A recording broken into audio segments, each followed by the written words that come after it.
नमस्कार दोस्तों। तो आज की वीडियो में मैं आपको बताऊंगा मिसिंग टर्म सीरीज़ की शॉर्टकट ट्रिक, क्योंकि मैं जानता हूं इन क्वेश्चंस को जब हम एग्ज़ाम्स में करते हैं तो हमारा बहुत ज़्यादा टाइम लग जाता है, कुछ लॉजिक हमें समझ में नहीं आता है। लेकिन आज की ट्रिक जो मैं आपको सिखाने वाला हूं उसकी हेल्प से इन क्वेश्चंस को आप विद इन सेकेंड्स एग्जाम्स में कर पाएंगे। तो अगर आप भी सीखना चाहते हैं वो ट्रिक और करना चाहते हैं इन क्वेश्चंस को सेकेंड्स में सॉल्व, तो वीडियो को एंड तक ज़रूर देखिएगा, क्योंकि जब डाउट होगा क्लियर तभी तो सिलेक्शन होगा विदाउट फियर। तो आइए स्टार्ट करते हैं अपनी वीडियो को। क्या क्वेश्चन हमें गिवन है यहाँ पर, study the given pattern carefully and select the number that can be replace the question mark. यानी कि दिए गए पैटर्न को हमें क्या करना है, ध्यानपूर्वक उसका अध्ययन करना है और पता लगाना है कि लुप्त संख्या की जगह हमारा क्या आएगा। तो दोस्तों जब हम इस तरीके के क्वेश्चन करते हैं, यहाँ पर हमें अलग अलग पैटर्न दिए गए होते हैं या फिर अलग अलग फिगर हमें दिए गए होते हैं, डायग्राम, जिनमें हमें लुप्त संख्या यानी कि मिसिंग टर्म को फाइंड करना होता है। अब इनमें किस तरीके से हमें लॉजिक लगाना चाहिए, किस तरीके से इन क्वेश्चन को ईजिली कर सकते हैं, वो मैं आपको बताने वाला हूँ।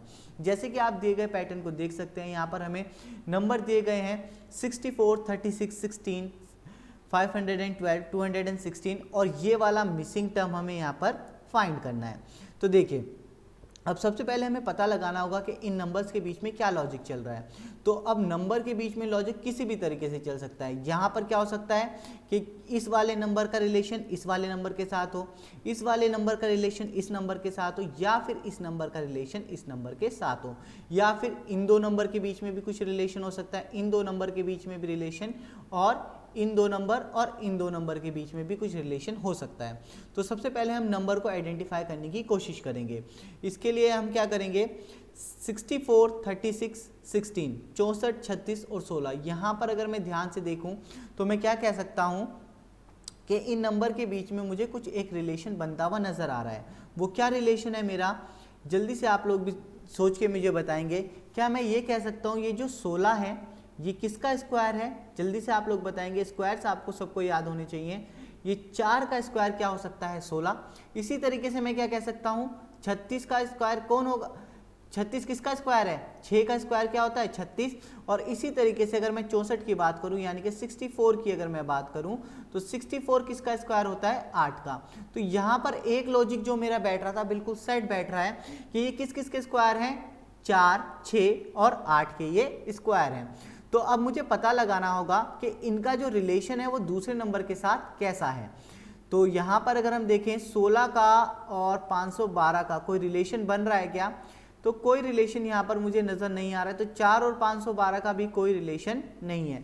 अगर मैं इस तरीके से बगल बगल में रिलेशन ना देखकर कैसे रिलेशन देखने की कोशिश करूँ, आमने सामने, बिल्कुल आमने सामने अगर मैं रिलेशन देखने की कोशिश करता हूँ तो क्या कुछ बन रहा है यहाँ पर रिलेशन।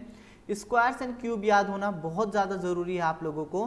तो मैं कह सकता हूँ 512 का रिलेशन किसके साथ है, 8 के साथ है, क्योंकि ये क्या है, 8 का क्यूब क्या होता है, 512।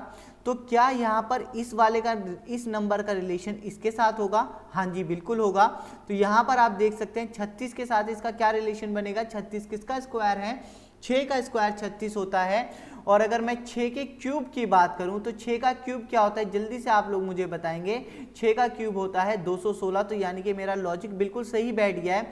तो यानी कि ये किसका, 16 किसका स्क्वायर है, 16 किसका स्क्वायर है, 4 का स्क्वायर होता है 16। और यानी कि ये जो नंबर होगा वो क्या होगा, वो 4 का क्यूब होगा। 4 का क्यूब क्या होता है, जल्दी से आप लोग मुझे बताएंगे। 4 का क्यूब होता है 64, यानी कि 64 ही मेरा क्या हो जाएगा, करेक्ट आंसर हो जाएगा। तो आई होप दोस्तों आपको ये लॉजिक बिल्कुल अच्छे से समझ में आ गया होगा कि अगर कोई सर्कुलर डायग्राम या फिर हमें सर्कुलर पैटर्न देखने को मिलता है वहां पर, तो किस तरीके से हम उसे इजीली सॉल्व कर सकते हैं। मूव करेंगे अपने नेक्स्ट क्वेश्चन पर। तो दोस्तों अगेन हमें एक नया पैटर्न देखने को मिलता है, एक नया डायग्राम देखने को मिलता है, जहां पर अब मुझे कितनी संख्या नजर आ रही है दोस्तों, जल्दी से आप लोग बताएं।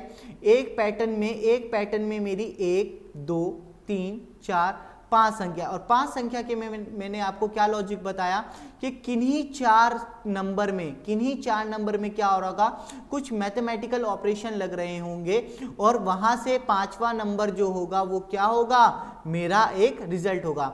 तो दोस्तों जैसे कि आपको नंबर नजर आ रहे हैं, काफी बड़ी संख्या में देखने को मिल रही है 56। तो यानी कि यहां पर प्लस और मल्टीप्लाई, प्लस और मल्टीप्लाई वाला तो सिस्टम ही खत्म हो गया दोस्तों।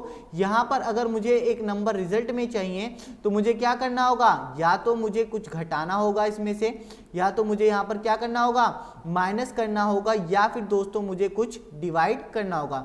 तो दोस्तों यहां पर अगर हम लॉजिक देखें इन दो संख्या के बीच में या फिर इन दो संख्या के बीच में मुझे कुछ लॉजिक फाइंड करना होगा। तो यहां पर मैं क्या कर सकता हूं, तो दोस्तों अगर मैं 56 में अगर दोस्तों मैं 15 का जोड़ कर दूं, 56 में अगर दोस्तों मैं 15 को जोड़ देता हूं तो मुझे क्या रिजल्ट मिलेगा, 71 मिल जाएगा। 56 प्लस 15 क्या हो जाएगा, 71 हो जाएगा, 71 हो जाएगा। और इसमें से अगर मैं 22 प्लस 8 मेरा क्या हो जाएगा, 30 हो जाएगा। अगर 71 में से मैं 30 को घटा देता हूं दोस्तों तो मुझे क्या रिजल्ट मिलेगा। तो दोस्तों यहां पर ये लॉजिक तो बिल्कुल सही बैठ गया हमारा कि यहां पर बड़ी संख्या हमें देखने को मिल रही थी, यहां पर बड़ी संख्या हमें देखने को मिल रही थी। तो मैंने क्या कहा, मैं यहां पर ना ही तो कंप्लीटली प्लस को अप्लाई कर सकता हूं, ना ही कंप्लीटली मल्टीप्लाई को अप्लाई कर सकता हूं, या तो माइनस कुछ हो करना पड़ेगा या फिर मुझे कुछ डिवाइड करना पड़ेगा। तो दोस्तों मैंने क्या करा, इन दो संख्या को आपस में जोड़ दिया, इन दो संख्या को आपस में जोड़ दिया, और आपस में मैं जब इन्हें घटा देता हूं तो मुझे 41 मिल जाता है। सेम यही चीज मैं यहां पर अप्लाई करके देखूंगा। अगर मैं 46 में अगर मैं 9 ऐड करता हूं दोस्तों तो मुझे क्या मिल जाएगा, तो दोस्तों मुझे 55 मिल जाएगा। 46 प्लस 9, ये बहुत छोटी कैलकुलेशन है, इसे आप अपने माइंड में भी कर सकते हैं। 46 प्लस 9 कितना हो जाएगा, 55 हो जाएगा।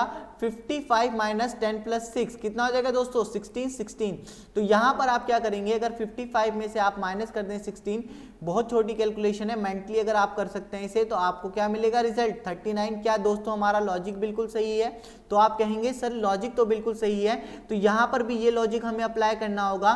तो अगर दोस्तों मैं 34 में 11 को जोड़ दूं, 34 में अगर मैं 11 को प्लस कर दूं, तो दोस्तों हमारे को क्या मिल जाएगा, यहां पर जल्दी से आप लोग बताएंगे, यहां पर मुझे मिल जाएगा 45। 45 में से अगर मैं 14 प्लस 6 कितना हो जाएगा, 20, 20। अगर 45 में से मैं 20 घटा देता हूं दोस्तों तो मेरे पास रिजल्ट क्या आ जाएगा, रिजल्ट मेरे पास दोस्तों आ जाएगा 25। यानी कि पहला ऑप्शन ही बिल्कुल क्या है, आपका करेक्ट आंसर हो जाएगा। तो दोस्तों तो देखा, देखने में ये बहुत ही हमें डिफिकल्ट लगते हैं, देखने में ऐसा लगता है कि ये लॉजिक हमें नहीं पता चल पाएगा, लेकिन अगर आप इस टेक्निक को यूज करते हैं, जो टेक्निक मैं आपको बता रहा हूं, जो ट्रिक मैं आपको बता रहा हूं, एग्जाम में इन क्वेश्चन को बहुत ईजिली आप कर पाएंगे।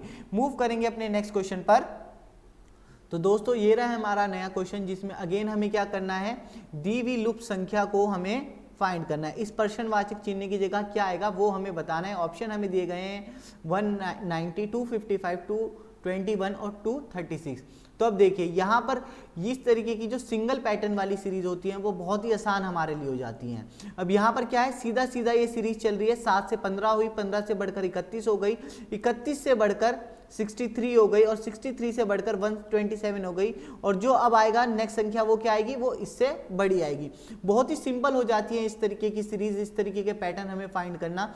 तो अब मुझे बस और कुछ नहीं यहाँ पर क्या सोचना है कि मैं कैसे इस 7 से ये 15 बना सकता हूँ। तो दोस्तों जल्दी से आप लोग मुझे बताइए कमेंट कर कर कि किस तरीके से हम क्या कर सकते हैं, 7 से 15 बना सकते हैं। तो दोस्तों मैं क्या करूं, अगर मुझे 7 से 15 बनाना है तो 7 में अगर मैं 2 की गुणा कर दूं, 7 2 क्या होता है दोस्तों, 14 होता है। 14 में मुझे क्या करना होगा, एक ऐड करना होगा, एक जोड़ देना होगा, तो मेरे पास क्या आ जाएगा, 15 निकल कर आ जाएगा। यहां तक कि तो बिल्कुल सही बैठा है ये चीज, लेकिन क्या ये लॉजिक आगे भी फॉलो कर रहा है, इसे हम चेक करेंगे।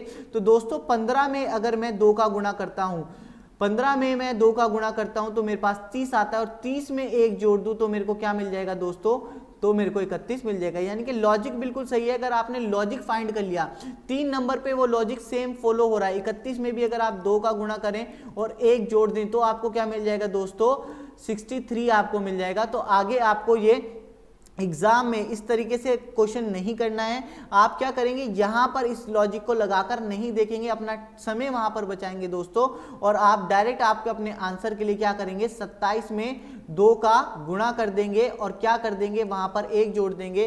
तो दोस्तों क्या मिलेगा आपको, 27 में अगर आप क्या करते हैं, 27 में अगर आप 2 का गुणा करते हैं तो आपको क्या मिल जाएगा, 254 आपको मिल जाएगा, और प्लस 1 कर देंगे तो दोस्तों आपको आंसर मिलेगा 255। 255 आपका करेक्ट आंसर हो जाएगा। यानी कि आपका जो ऑप्शन 2 है वो बिल्कुल करेक्ट आंसर है। तो दोस्तों आई होप ये वाला भी आपको लॉजिक समझ में आया होगा, और इस तरीके का पैटर्न अगर आपको देखने को मिलता है एग्जाम में तो बहुत इजीली आप उसे सॉल्व कर पाएंगे। मूव करेंगे नेक्स्ट क्वेश्चन पर। तो दोस्तों अगेन हमें एक नया फिगर देखने को मिल रहा है जहां पर हमें 3 ट्रायंगल देखने को मिल रहे हैं। जैसे कि अभी क्या था दोस्तों, एक ही सिंगल फिगर थी, उसी में हमें लॉजिक फाइंड करना था। तो यहाँ पर दोस्तों अब 3 ट्रायंगल हमें देखने को मिल रहे हैं, और इस पर्सनवाचक, इस लुप्त संख्या की जगह हमें बताना है दिए गए ऑप्शन में से कौन सा ऑप्शन आएगा। तो दोस्तों यहाँ पर 4 संख्याएं, जैसे कि मैंने बताया था 5 संख्या होती तो बाकी 4 में मैं कुछ ऑपरेशन लगा के देखता, कुछ मैथमेटिकल ऑपरेशन में लगाता और देखता कि उससे 5वां रिजल्ट मेरे को क्या मिल रहा है, 5वीं संख्या मेरे को वहां पर रिजल्ट मिलती। लेकिन यहाँ पर कितनी संख्या है हमारे पास दोस्तों, 4 संख्याएं, 3, 9, 8, 4, 3, 9, 4, 8। तो दोस्तों अब मेरे को क्या करना होगा, इनमें कुछ 2 में कुछ लॉजिक होगा और 2 में कुछ लॉजिक होगा। अब मुझे वो नंबर फाइंड करने होंगे कि किनके बीच में सेम लॉजिक मुझे देखने को मिल रहा है। तो दोस्तों 3 और 9 को मैं अगर आपस में गुणा करता हूं यानी कि मल्टीप्लाई करता हूं तो दोस्तों मुझे क्या मिलता है, 27। क्या अगर मैं 8 और 4 को मल्टीप्लाई करता हूं आपस में तो भी क्या मुझे सेम रिजल्ट मिलेगा? नहीं दोस्तों। तो यहां पर मुझे कुछ और लॉजिक मुझे अपना फाइंड करना होगा।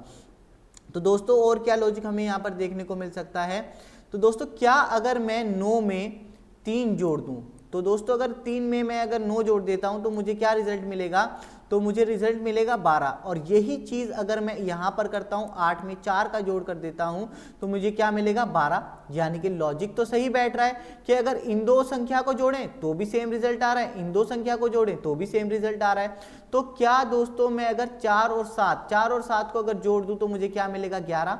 और उसी तरीके से दोस्तों अगर मैं 6 और 5 को अगर मैं दोस्तों जोड़ देता हूं तो भी यहां पर मेरा क्या हो जाएगा, तो भी दोस्तों यहां पर बिल्कुल बराबर हो जाएगा। 4 + 7 भी मेरे को क्या देता है, 11 देता है। और दोस्तों 6 + 5 भी मुझे क्या देता है, 11 ही देता है, 11। यानी कि दोस्तों अब मेरे को क्या करना होगा, 9 और 3 और 9 कितना हो जाएगा मेरा, 12 हो जाएगा। अब मुझे दोस्तों आप लोग जल्दी से बताएं 5 में मुझे क्या चीज, कौन सी संख्या जोड़नी चाहिए जो मुझे 12 रिजल्ट मिले। तो दोस्तों आप कहेंगे 7, और 7 ही क्या हो जाएगा, मेरा आंसर हो जाएगा। तो आई होप लॉजिक आपको समझ में आया होगा, चौथा ऑप्शन आपका बिल्कुल करेक्ट है।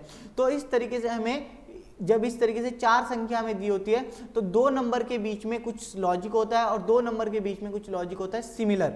तो वहां पर भी आप इस तरीके से सिमिलर लॉजिक लगाकर क्या कर सकते हैं, अपने आंसर को फाइंड कर सकते हैं, और वो उसमें भी आपको ज्यादा टाइम नहीं लगता है। तो दोस्तों मूव करते हैं अपने नेक्स्ट टाइप की तरफ। तो दोस्तों ये रहा है हमारा आज के सेशन का आखिरी सवाल, जो कि बहुत ही इंपॉर्टेंट, बहुत ही महत्वपूर्ण होने वाला है। बहुत ध्यान से समझेंगे दोस्तों इसे आप। यहाँ पर अगेन हमें क्या नजर आ रहा है, एक एक पैटर्न हमें दिया गया है, एक एक ट्रायंगल हमें दिया गया है, और एक ट्रायंगल के अंदर हमें कितने नंबर नजर आ रहे हैं, 3 नंबर नजर आ रहे हैं। यानी कि 2 से हमें एक रिजल्ट मिल रहा होगा। तो दोस्तों ये चीज तो हमें क्लियर है कि 8 और 7 मिलाकर हमें क्या बनाना है, 225 हमें बनाना है। क्या दोस्तों मैं इसे ऐड करके बना सकता हूं? सर आप कहेंगे नहीं। क्या मैं इन्हें आपस में मल्टीप्लाई करूं? अगर मैं आपस में इन्हें मल्टीप्लाई करता हूं तो भी मेरे पास ये रिजल्ट नहीं आ पाएगा दोस्तों। तो इस कंडीशन में हमारे पास क्या निकल कर आता है, इस कंडीशन में हमारे पास निकल कर आते हैं स्क्वायर और क्यूब। दोस्तों ये चीज बहुत ज्यादा ध्यान रखनी है आपको कि मल्टीप्लाई और एडिशन से अगर बात नहीं बन रही है तो आपको वहां पर क्या करना होगा, या तो आप स्क्वायर करेंगे या फिर आप वहां पर आपको क्यूब करना होगा। तो दोस्तों अगर 8 का स्क्वायर मैं देखता हूं, 8 का स्क्वायर मैं देखता हूं 64, और अगर मैं 7 का स्क्वायर देखता हूं 49, तो अगर इन दोनों को आपस में मैं ऐड कर दूं तो दोस्तों क्या बन रहा है मेरे पास यहाँ पर, जल्दी से आप बताएंगे। तो भी यहाँ पर मेरी बात नहीं बन पा रही, तो भी मेरे पास 113 आ रहा है, और रिजल्ट क्या आ रहा है मेरे पास, 225। तो दोस्तों ये तो बात सही नहीं हुई, ये लॉजिक सही नहीं हुई। और अगर मैं यहाँ पर क्यूब का इस्तेमाल करता हूँ तो मेरा नंबर क्या हो जाएगा, 225 से बहुत आगे चला जाएगा, बहुत बड़ा हो जाएगा। तो दोस्तों मुझे ये तो पता चल गया कि यहाँ पर ना ही तो एडिशन से बात बनेगी, ना ही मल्टीप्लीकेशन से। बात तो किससे बनेगी, बात तो स्क्वायर से ही बनेगी, क्योंकि क्यूब तो मेरा क्या जा रहा है, आउट ऑफ द बॉक्स चला जा रहा है। तो दोस्तों मैं क्या कर सकता हूँ, इन दोनों का स्क्वायर मैंने इंडिविजुअल करके देख लिया लेकिन बात नहीं बनी, तो मैं क्या करूंगा दोस्तों, इन दोनों को आपस में जोड़ दूंगा। इन दोनों को आपस में जोड़ दूंगा तो क्या बन जाएगा, 15।